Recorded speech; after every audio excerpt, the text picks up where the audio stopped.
Om Jnanatimirandhasya Jnananjana Shalakaya Chakshurinmilitam Yena Tasmai Shri Gurave Namaha. Srila Prabhupada writes in his preface to the Srimad Bhagavatam, that if one reads the entire Srimad Bhagavatam, including the Sanskrit verse, the word for word translations, the verse translations and the purports, then he is certain to be a God-realized person after reaching the end of the 9th canto. So reading these word for word translations is not just a translation, but Srila Prabhupada explicates, also brings out more meaning. The literal translation of Ishvara Alambanam, for instance, is that Alambana means support, so having Ishvara, the Supreme Controller, as his support. So Srila Prabhupada translates this as completely taking shelter at the lotus feet of the Supreme Lord. Accepting Krishna is my support, is my shelter. Then again, Ananya Radhasaha. For Rantideva, this refers to Rantideva. Radhasa, what does this mean? Yeah. There's a famous name derived from this verb. What's that name? Radha. What's the verse in which she's alluded to? Anayaradhito nunam Bhagavan Ishvaro Harihi. Sometimes people say that Radha is not referred to in the Bhagavatam, but she is, but not directly by name. There's one example. In other places also she's indicated. Those who know the secret, they know who's being talked about. So here, Ananya Radhasaha means Rantideva who worshipped exclusively Krishna. Ananya, no other. And Srila Prabhupada again in the word for word translation explicates this by saying, for Rantideva, or by translating it as for Rantideva, who was undeviating and desired nothing other than to serve the Supreme Lord. So that's the meaning of Aradhana. It generally means worship. But the real meaning of worship is the service attitude. Otherwise, formal worship is not really Aradhana. So that's a big topic in itself. The service attitude has to be there. Just like at the beginning of Bhagavatam, yesterday evening, I was discussing that word in the second verse, which comes again and again in the Bhagavatam. Susru shibihi means those who have an attitude of faithful service attitude. We want to serve with faith. The two concepts are combined in one word. Susru shibihi. Susru shaka means a servant. Alright, so the verse translation. Actually this, any word in Prabhupada's books, and you can make a whole book out of it. There's so much, and it's all interlinked, and people are studying so many useless things. Study the Bhagavatam, susru shibihi, with the proper attitude, and life is successful simply by that. It's not that one's life becomes successful by studying the Bhagavatam. One's life is successful by studying the Bhagavatam. That is success in itself. Anyway, translation. O Maharaj Parikshit, because King Rantideva was a pure devotee, always Krishna conscious, and free from all material desires, the Lord's illusory energy, Maya, could not exhibit herself before him. On the contrary, for him, Maya entirely vanished exactly like a dream. Purport, as it is said, Krishna Surja Shama Maya Hoy Andhaka Jahan Krishna Tahan Nahi Maya Adhika. Just as there is no chance that darkness can exist in the sunshine, In a pure Krishna conscious person, there can be no existence of Maya. The Lord Himself says in Bhagavad-gita, Devi yesha gunamayi mama maya duratyaya mam eva ye prapadyante mayam etang tarantite. This divine energy of mind consisting of the three modes of material nature is difficult to overcome, but those who have surrendered unto me can easily cross beyond it. Unquote. If one wants to be free from the influence of Maya, the illusory energy, one must become Krishna conscious and always keep Krishna prominent within the core of his heart. In Bhagavad-gita, the Lord advises that one always think of Him. Manmana bhava madbhakto madhyaji mang namaskuru. In this way, by always being Krishna-minded or Krishna-conscious, one can surpass the influence of Maya. Mayam etang tarantite. Because Rantideva was Krishna-conscious, he was not under the influence of the illusory energy. The word swapnavat is significant in this connection, because in the material world the mind is absorbed in materialistic activities. When one is asleep, many contradictory activities appear in one's dreams. When one awakens, however, these activities automatically merge into the mind. Similarly, as long as one is under the influence of the material energy, he makes many plans and schemes, but when one is Krishna conscious, such dream-like plans automatically disappear. Ishvara lambanam chittang kurvato nanyaradhasaha maya gunamayi rajan swapnavat pratyaliyata. O Maharaj Parikshit, because King Rantideva was a pure devotee, always Krishna conscious and free from all material desires, the Lord's illusory energy Maya could not exhibit herself before him. On the contrary, for him Maya entirely vanished, exactly like a dream. In the verse that's under discussion today, two words appear, Maya Gunamayi, which also appear, that's a noun with an adjective.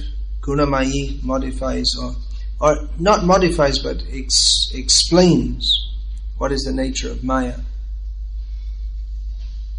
Or it's that Maya which is Gunamayi. Here Guna is understood to mean the three modes of material nature. So, these words also appear in the well-known verse of Bhagavad-gita, which Lord Krishna quotes, which Srila Prabhupada quotes in the purport, Daivi Yesha Gunamayi Mama Maya Durateya. So in this well-known verse, it continues, Mameva ye prapadyante Maya metam tarantite. This Maya is very difficult to go out of, to overcome. But one who surrenders to me, Krishna says, crosses beyond it, or can easily cross beyond it. That's, again, Srila Prabhupada adds some explanatory words in the translation. So this principle, which is described in Bhagavad-gita or two principles, one of Maya being very difficult to overcome, but easy to overcome for those who surrender to Krishna, is practically explained in the verse under discussion today, how King Rantideva easily crossed over Maya by taking shelter of Krishna. So in this way we find in Bhagavad-gita all the principles that are described therein are described in more detail with the examples of devotees and examples of the Supreme Lord. Bhagavatam means the narration of the Supreme Lord and His devotees. So how these principles, they're not simply some theoretical ideas, but it actually works. If Lord Krishna tells Arjuna, you surrender to me, or he implies that, if anyone surrenders to me, then they can easily cross this otherwise insurmountable influence of illusion. And Maharaj Ambarish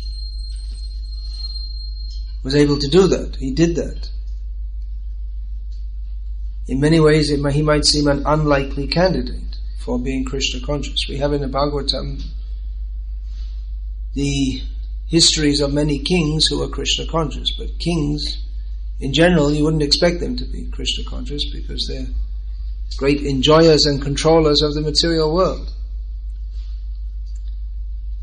It must be difficult to be Krishna conscious if you're respected as good as the Supreme Lord. The king is respected as the representative of the Supreme Lord. In Bhagavad-gita, Lord Krishna says that among men he is the monarch. Who knows that line from Bhagavad-gita? I heard you're giving lots of shlokas, instructions. Anyone? Naranam Chandaradhipam. Among men, Lord Krishna says, I am the king. So in Vedic culture, the king was highly respected and loved. It's not like the modern prime minister who gets voted in or sometimes takes over without getting voted in and gets thrown out shortly thereafter. And one of the perks of being the prime minister is that every day a cartoon lampooning you appears in the newspapers with the cartoonists expertly emphasizing all the unusual features of the. If someone has a bumpy nose or an over fat body, they'll exaggerate it to make the figure, the subject of lampooning, look even more stupid than he actually is.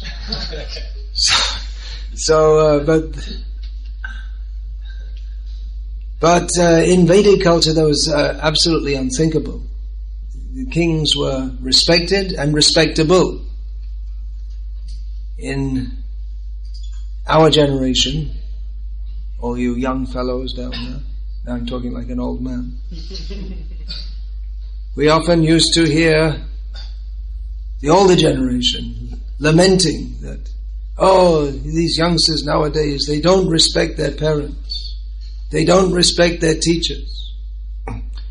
Well, there's a good reason for that, that the parents and the teachers did very little to warrant respect. So naturally they weren't respected. Of course there was also propaganda not to respect anyone. It's also part of the package that comes along with democracy, is that we all treat everyone equally. Treat everyone like stool, and then it's all equal. We're all equal. Don't care for anyone. But the Vedic culture, the kings were very much respected and loved for their caring for the citizens like a father, being concerned with their welfare. Of course, this is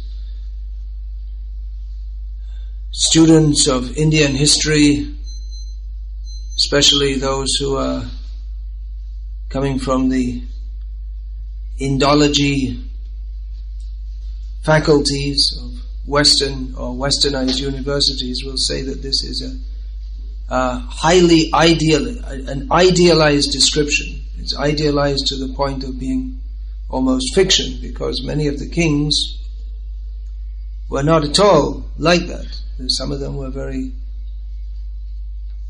despotic. Although even up to recent times, some of the kings were loved. That Gayatri Devi in Jaipur, she's from Kuch Bihar, but she married the Raja of Jaipur, and then he died, and then they had independence of India, and she stood as a candidate, and everyone voted for her. Everyone in the whole of Jaipur. There was no competition. They all loved her, actually. So, but the ideal Vedic king was loved by his citizens, So anyway, the point here is that it might be very difficult for such a person to be Krishna conscious. If he's wealthy, all the kingdom is supposed to be his property. He's wealthy, famous, all his needs and more than needs taken care of. The king will be woken up in the morning by people. He has his own private concert going on just to wake him up, to gently wake him up. And then all kinds of servants. And in previous times, there was rich people, they needed more servants than are needed today, because nowadays even rich people, they turn the tap on for themselves. But previously there weren't taps, and to get water you'd have to bring it from a river or pond, and so there was a whole caste of water bearers. Their job was to bring water for the citizens in a town. We'll find in the description of the devotees of Chaitanya Mahaprabhu, Ramaya Nandai, their service was carrying water for Chaitanya Mahaprabhu. That was it. That was their service, because if you have to go up and down a few times a day, and then big pots would be filled up, and these would be different ones would be used for cooking and for bathing and so many things. So that was their service, carrying water. So the kings had lots of servants for all kinds of things, not just for their needs, but for their sense gratification. We read when Devaki went, she was presented to Vasudeva, then along with her went so many maidservants who also doubled up. The maidservants who went with the queen, they doubled up as sexual partners for the king. As Srila Prabhupada explained, the kings were generally, they ate very good food, and they were very strong-bodied, and they were very much influenced by Rajogun, so they'd have strong sexual appetite also, and that was considered good for a king, because it's not good for a king to be, if he's going to rule over the people, he can't be a wimp, so to say. He has to be someone with plenty of gusto, plenty of energy and ambition to take charge. That's one of the qualities of a king mentioned in Bhagavad-gita. Ishvara Bhava. Elsewhere in Bhagavad-gita, Lord Krishna condemns Ishvara Bhava as a quality of the demoniac. Ishvaraham maham bhogi, to consider I am the controller and I am the enjoyer, is the prime symptom of demoniac people. But it's listed in one of the qualities of the Kshatriya, Ishvara Bhava. It means someone who takes charge.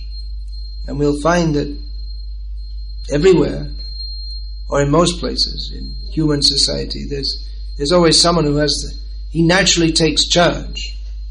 When everyone else is wondering what to do, and he says, okay, do this. Naturally people follow him, because he has that bhava, that mood of taking charge. So Rantideva was a king, and no doubt he had all these qualities. But instead of being deluded by this maya gunamayi, this three ropes of maya. Gunamayi is compared to, guna means quality, guna means the sattvagun, rajagun, tamagun. It's called the three qualities of material nature, although in English there's no real word for that. Srila Prabhupada translates it as three qualities, although there's no equivalent in English because there's no concept of that in the English language.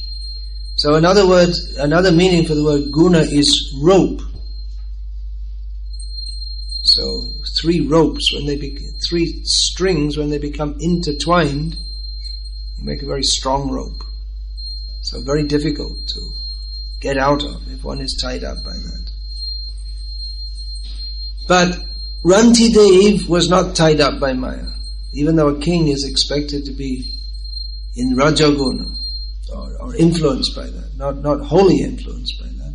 He's also influenced by the Brahmanas, and he studies the Vedic literature also. So the influence of Sattaguna is also there. But for Rantideva, his kingdom and everything that went along with it, which would be quite fascinating to anyone else, to him it appeared he wasn't interested. It was just like a dream to him.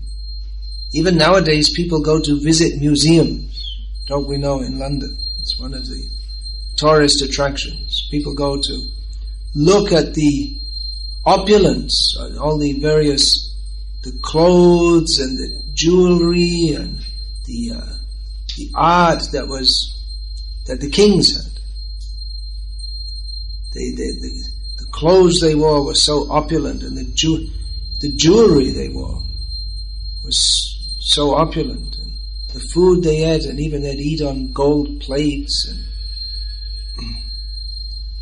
£100 fine. Should make £100 fine for anyone whose cell phone goes off. Please turn it off or take it out.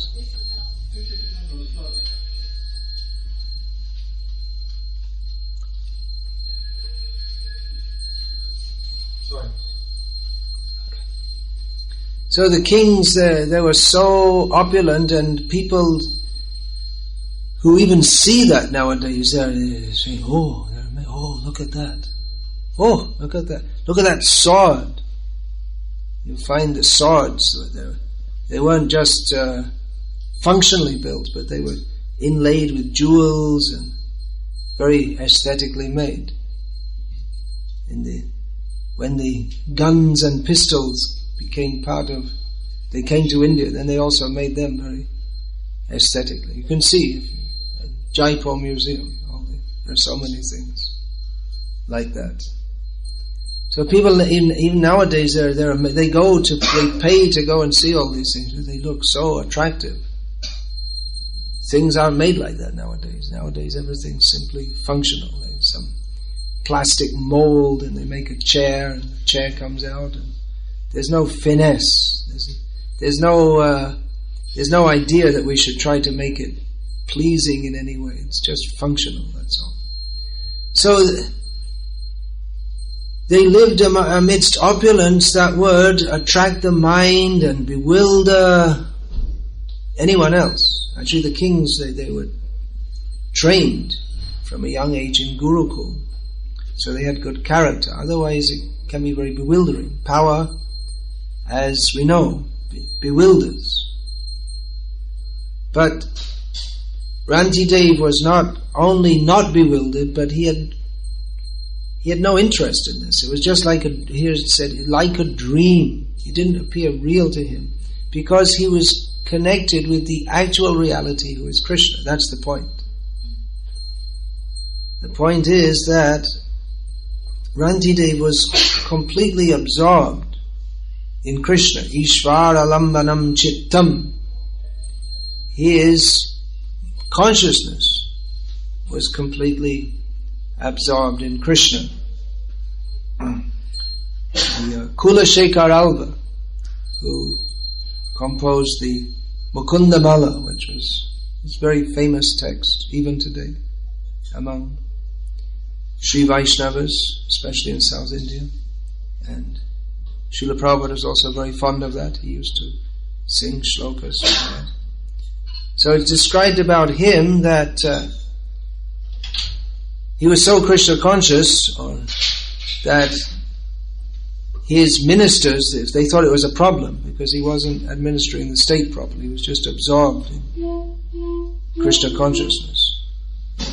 Became very difficult for the ministers to advise him, because he was what to them appeared to be like in a dreamlike state, but he apparently had no contact with this world, or he contacted this world, but he saw everything in terms of Krishna consciousness. So when he was listening to the recitation of Ramayana one time, he was hearing it, and how all the armies of the monkeys are being called together to go and attack Lanka, and in the middle he called out, "Okay, call the army, we're going to go and join Ram, go and attack Lanka." And he got all the armies, and the ministers had to try and convince him that actually that Leela already took place, and it's over.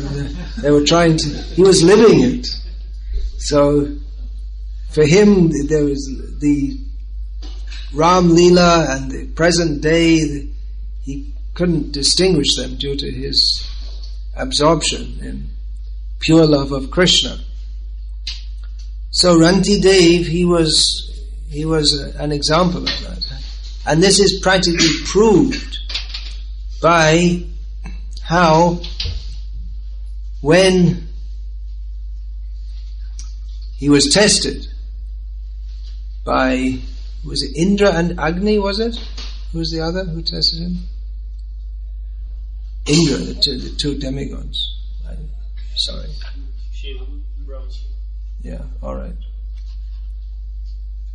Oh, that's described later on. And he was willing to give his whole body to relieve to fulfill his promise and relieve the suffering of the hunger of the hunter, who was actually Indra, wasn't it? I don't remember. So that seems like a great sacrifice, but for a pure devotee, he sees everything not just in terms of Krishna consciousness in a philosophical way, but actually experiences how reality is Krishna. We discuss it, and the pure devotees experience it. How reality is Krishna. And therefore, for them, the body, they just see it as some kind of vehicle that they're in for a short time to serve the Lord. They can go to any other one, just like you may be in a bus, and then you have to change buses, and you go from one bus to another, and then, you don't think a big thing, "Oh, I left that bus. Shh, such a great bus," but you just change buses, that's all. So for a pure devotee, changing bodies, or if the bus breaks down, it might be an inconvenience, but you don't get too much disturbed. But if a pure devotee just experiences that, that's described in the Srila Prabhupada Lilamrita. No, or maybe it's Harishori Prabhu's diary. No, it's Lilamrita. How at one point Srila Prabhupada, he had a severe toothache and his whole jaw was swollen, but he refused to go to a dentist. He said, I'm used to difficulties, and just went on with life. Who's had a toothache? Everyone's had toothache, right? It's those ones that it's like the abscess. What's it called? The abscess. What's it? Carp. Some tunnel, something. Root canal. Yeah. Root canal. Yeah. It's painful, isn't it? I had one once. I thought I'd just tolerate it. I didn't sleep for 2 nights. I couldn't sleep. 2 days or nights. And then I thought, I better go see a dentist. So, it's extremely painful. The problem just... Eventually it fell out. That tooth is still with Harishori Prabhu. There was a rule... Harishori Prabhu, when he was inducted as Srila Prabhupada's servant, there's a rule, you don't ask anything from Prabhupada. If you need anything, get it from the local temple president, or go without it, or whatever. Don't ask anything. But then, when the tooth fell out, Harishori Prabhu noticed that the swelling had gone down. So he was thinking, If that tooth falls out, maybe I could get it. He confided.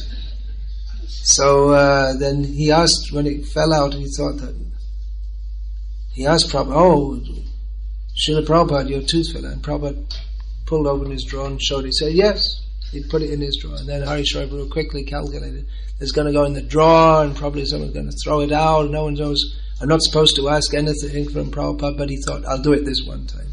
He said, Prabhupada, can I have that tooth? Prabhupada said, yes. Open the drawer, gave it to him. And he still has it and is worshipping it. So, and you can see a big, it's like the tooth shape in it is like half of it is all worn away.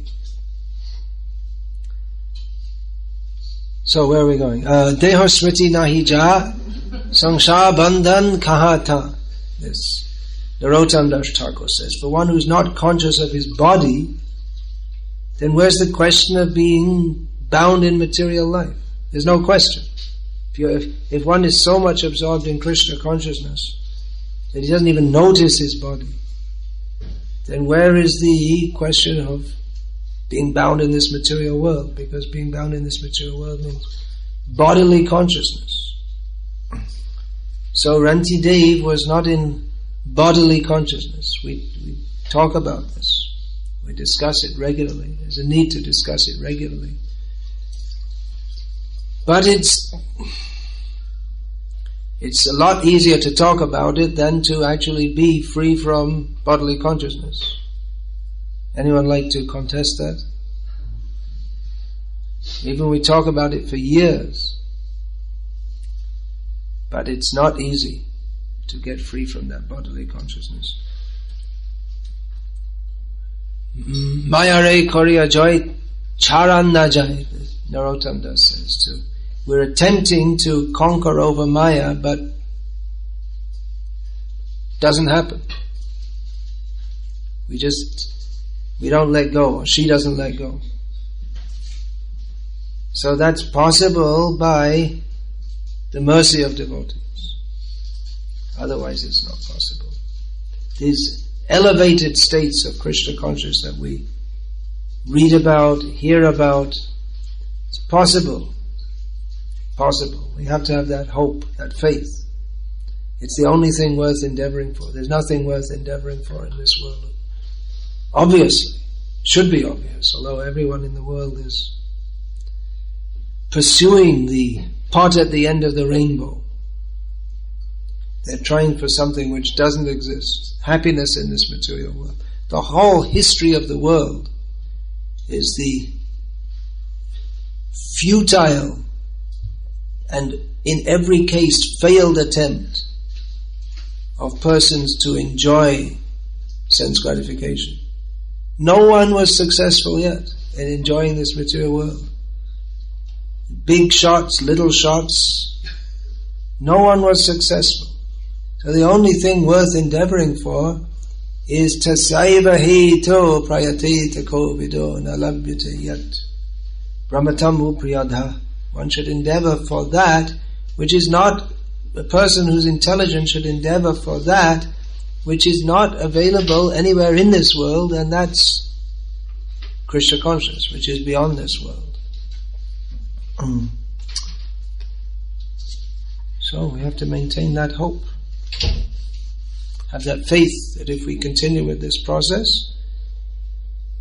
then by the grace of Hari, Guru, Vaishnava, we can also attain to that level. And actually we've seen in the short time since Srila Prabhupada came to this world and introduced Krishna consciousness in the Western countries, that many unlikely candidates, significantly more unlikely than Rantideva, many unlikely candidates for pure devotional service have become delivered back to Godhead. The way they left their bodies indicates that they were Krishna conscious. Many devotees left this world in Vrindavan, or not in Vrindavan, but in the association of devotees who are chanting, and they themselves. We often see that devotees in the last few weeks or days, it's like they go through speeded up course in Krishna consciousness. It's like when they may be going along at some rate or other in Krishna consciousness, and then when the inevitability of death just ahead of me comes up, then they get so many realizations and their spiritual desires crystallize, and they go back to, for all indications, they go back to Godhead. So it is possible. As Srila Prabhupada once said, I heard this, that devotee asked Prabhupada that, well, will we actually go back to Godhead? And Prabhupada said that, well, we're making so much endeavor and dedicating our lives to give others the chance to go back to Godhead, so will we not also go?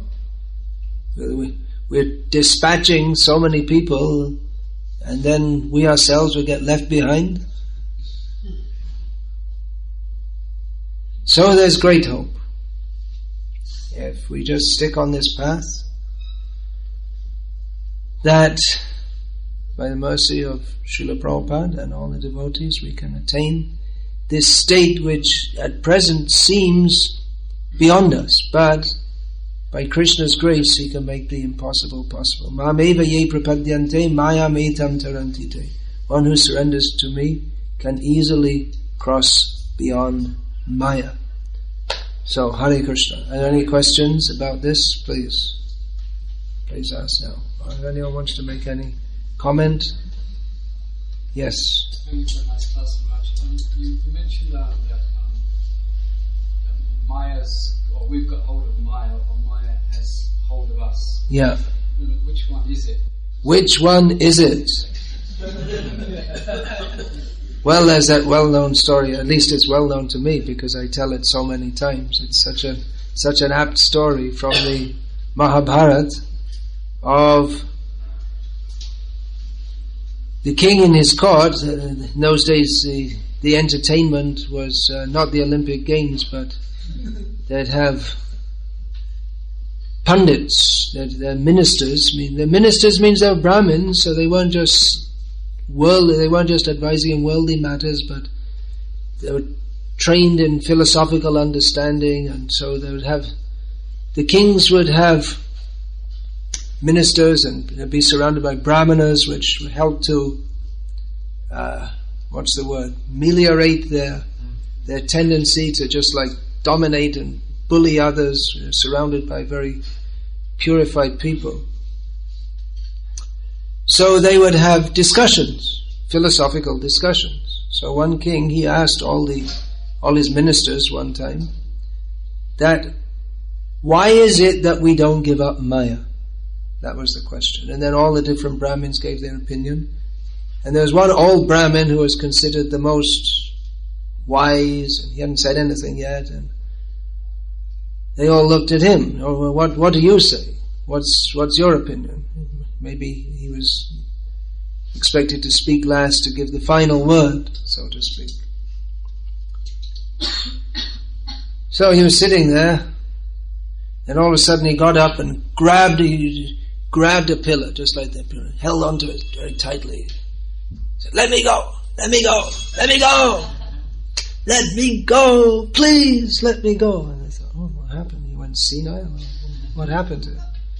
So after doing this drama for some time, he changed to his normal countenance and said that, well, this is why Maya doesn't let us go.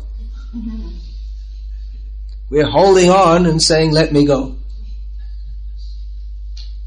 So that's why I said, we don't let go of Maya. But then I thought of that story, and then I thought that Maya doesn't let us go because we're holding on and saying, let me go. If we really want to let go, then we let go. But again, it's understood that we've had these contaminations for many lifetimes, and it's difficult to change the habit, but it's possible by the mercy of Hari Guru, especially that by the mercy of devotees. It's stated. Yes, please. Thank you for your class, Maharaj. It's very inspiring. Well, thank you for all being here. You're all very inspiring. Really, it's easy just to trade flatteries That's what they do at the Rotary Club.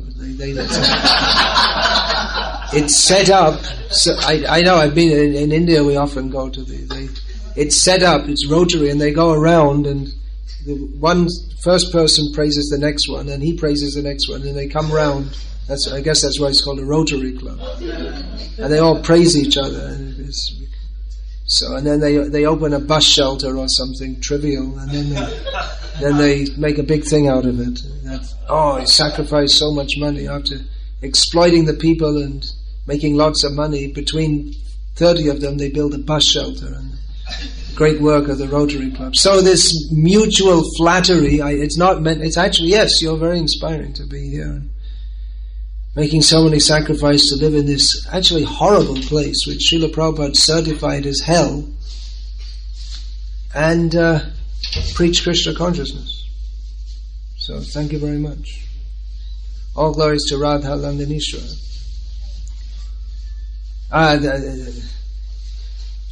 Approximately 1976 in Berry Place, the famous Berry Place. Adhikata Prabhu, one of the stalwarts of the Berry Place. So, in that underground prasadam hall, I was there once with Patitu Dharan, who is out there in California. So he said to me, he was very senior devotee, I was very junior at that time. Now by default, I'm senior.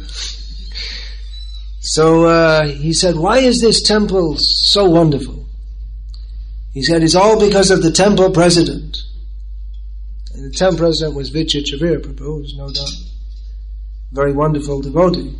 And he said, "And the temple president is Radha Landanishwara." So the temple president, who just walked in, is a wonderful devotee because he realizes he's the servant of Radha Landanishwara. Just like the king is good if he realizes that I'm the servant of the Supreme Lord, and therefore the servant of all the people. Anyway, what was your question? Thank you for that.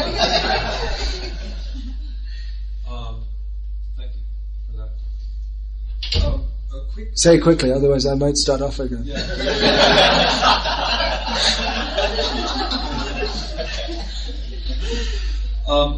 You were giving attention to the various forms of civilized decorum within the Vedic courts of the kings. Yeah. And there's a very nice story, which isn't featured in all the Ramayanas, but in one translation I saw this, which exemplifies a little bit what you're talking about. And I'll try to. Can everyone hear? Okay. I'll try to tell it quickly. Yes, no? Not make a mess of it. Okay. But, there's that famous story about the dog. Yeah, in Uttaramayana. Would you mind telling that? In Uttaramayana, which isn't accepted, for instance, by the Sri Vaishnavas. Shall I tell the story? Okay, well, first of all, I have to remember it. There was a sadhu walking on the road, and there was a dog lying in the roadway, and the sadhu wanted the dog to get out of the way, and he didn't jump out of the way quick enough, so the sadhu beat him. And the dog went to see Lord Ram, because this was within the jurisdiction of Ayodhya while Ram Bhagavan was ruling there. So Ram Bhagavan had a rule in his court that it was open, anyone can bring any complaint at any time. And of course no one ever came. There was no complaint. But one time the dog came with a complaint. The dog was speaking. It was a very special dog. Well, there were special monkeys also, right? They were speaking also. So he had a complaint that this sadhu beat me. So the sadhu was called, and Ram Bhagavan said, "Yes, it's wrong. You shouldn't have beaten you. A dog lying in the road." And of course, the dog should have got out of the way, but the sadhu, if he didn't get out of the way quick enough or whatever, the sadhu shouldn't have cruelly beaten him. So then Ram asked the dog, well, what do you think should be the punishment?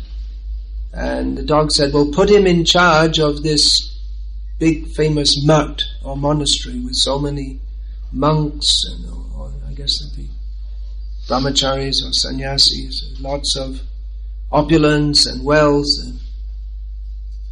And Ram said, well, that doesn't sound like a punishment, it sounds like a reward. He said, no, it's a punishment, because with such a nature as he's got, when he's put in charge, he'll offend all the sadhus, and then he'll get such a bad result. That was a really heavy punishment. And he said, I know, because I was in a similar situation in my previous life, and that's how I ended up as a dog. So that's the story, in brief. One of the reasons I wanted to bring that up, Arash, if I may interject, is kind of a comment related to something you said in the beginning of the class about how Indologists and the faculties of scholars at various universities tend to look very pejoratively on the history of India. Yeah. And it's all bogus, mostly. Tend to, I mean, they have, it's not just tend to, but there was a program, it was set up deliberately for that purpose in the 19th century. The study called Indology was started with the purpose of undermining Vedic culture. And it's still very much in place. Still very prominent. Invasion, bogus idea. Well, that's been refuted so many times that it's still popular. Well, probably with the next generation will go out. You know, as you know, theories don't die; the professors die, and then yeah, the professors, because everyone believes in what they were trained in, and therefore they still believe it, even if it's disproved. And then when they die out, the next generation comes in, and then the next theory takes over. But actually there's a huge amount of work to be done in writing books and making research on many, many topics. I had an idea, I won't do it in this lifetime because I don't have time, but there are others who can do it. I can give some direction.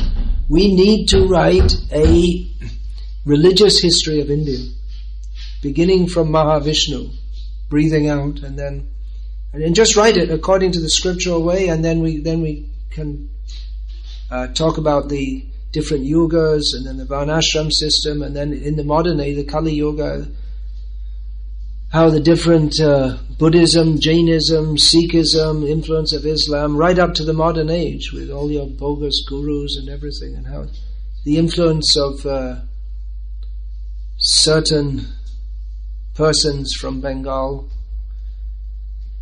There's been there's all these bogus gurus in modern India. It's very much an effect of this Jatamat Tatapat, which completely undermined the whole Vedic culture, which is based on following the Shastra. But Jatamat Tatapat just anything goes. It's hippie philosophy, actually. So there's encyclopedia work is required. You want to do it? You're interested? Yeah, I'm actually happy to a few words you use there makes you sound like an intellectual. Right now.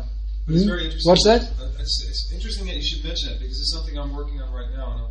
And we'll talk about that, yeah. But there's related also to But it needs to be done in a very elaborate way, so it can be very authoritative. And then that should set the trend for future generations. We need to write many books which will be so well presented that they'll become the standard seminal works. Textbooks for you. Yeah. And we should have our own, set up our own educational system, and we don't need to kowtow to the mundane educational system. Have our own educational system, and if our scholarship's good, they'll have to take these people will have to take note of it. That was there in the time of Bhaktisiddhanta Saraswati Thakur. His disciples, himself and his disciples they were writing in such a and with, I mean, they no holds barred, they were just really heavy on all kinds of bogus things and just straight out. They not using any euphemisms.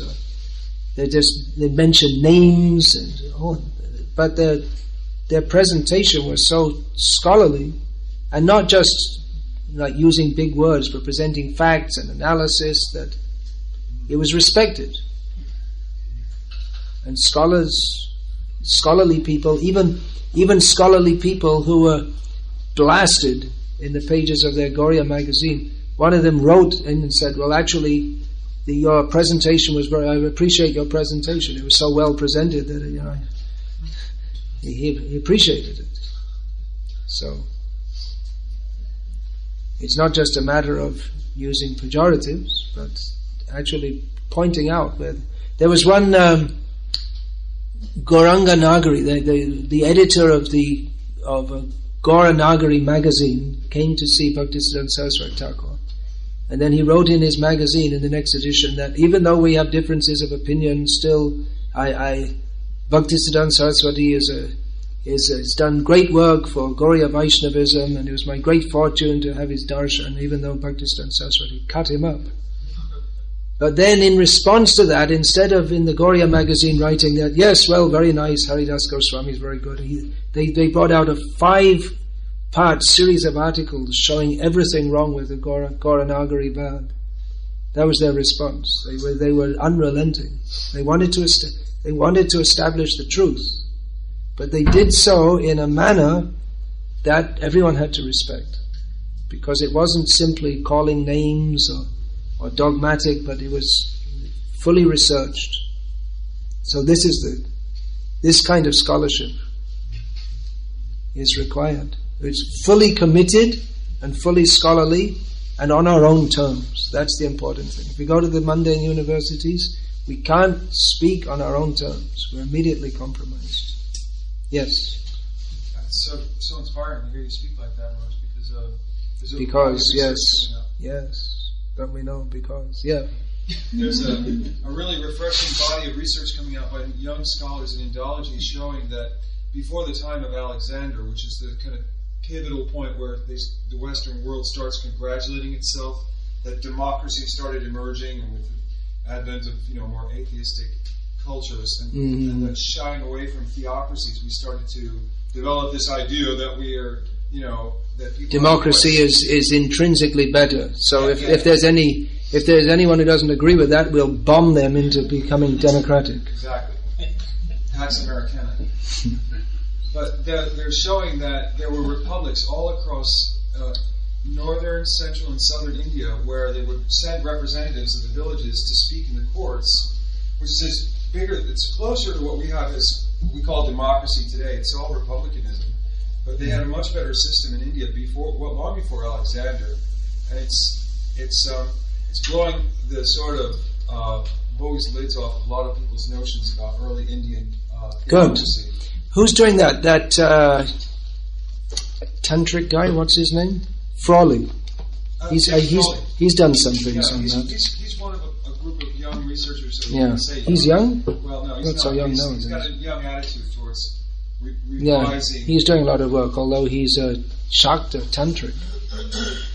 He's almost an atheist. Is it? Yeah. A lot of Hindus are Hindu scholars. They'll promote Hinduism, but they're actually atheists. Like this Narendra Modi in Gujarat, he's also an atheist. And also this Bal Thakur, he's also an atheist. He's also an atheist. And they're flying the Hindutva flag, but if you speak with them, they'll say, I don't believe in God. It's crazy, isn't it? Anyway, Hare Krishna. I think we should Hare Krishna. Enough for now, before we get too political. I have to apply for my Indian visa today.